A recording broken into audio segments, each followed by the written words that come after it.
So we were talking before we got on to this interview, and we were like, what's the number one question that everybody asks you?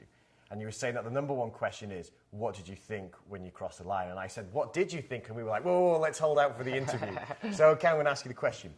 What did you think when you crossed that line? Yeah, that's definitely the question that I've been asked the most number of times in my life, I'm sure. Maybe how are you ranks up somewhere near it as well, because that happens most days. But yeah, the race is a hard one to forget, and the look on my face is one that I don't think I'll ever be able to repeat, even if I try. I didn't know how I was supposed to react. I didn't know if I should put my arms up in the air and celebrate, or if I should go and hide in the corner. I had no clue what the reaction was there, and it was kind of a surreal 4, maybe 5 minutes after the 16,500 Americans in the stadium stopped booing because Apollo Ono got knocked over in the crash, and he was the favourite to win, and the local guy. There was just kind of a dull hum. Everybody was talking, but nobody was talking loud, and all the judges were huddled in the middle of the centre of the ice waiting for a decision, and I don't even know if they knew what they should do with 4 guys going down on the last corner.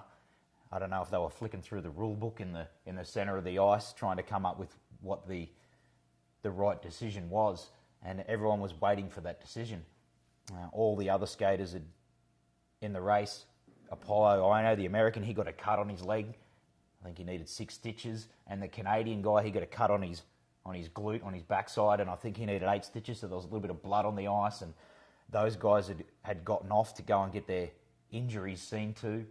The Chinese and the Korean, they'd finished 4th and 5th, so they weren't real happy because they weren't, 1, getting a gold medal, or 2, getting any medal by the looks of it, and they'd gotten off the ice, so I was kind of the only guy out there waiting for the result. And I thought, well, when this decision comes down, if I win the gold medal and there's no reskate, which I was hoping big time that there wasn't going to be a reskate, and but I didn't know. I thought, there's a reasonable chance they might run this race again. So everyone was waiting for the decision, and I thought, well, if they don't reskate it and I'm declared the winner, it's not the kind of race where I'm going to go and get the Australian flag and do a victory lap anyway. Right. So I'm just going to get off too. And after I got off the ice on the other side of the barrier, the official announcement came through. The gold medal was up there on the Jumbotron with my name next to it. And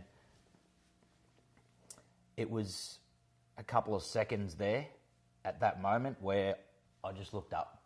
I didn't look at the ceiling. I wasn't looking up to God.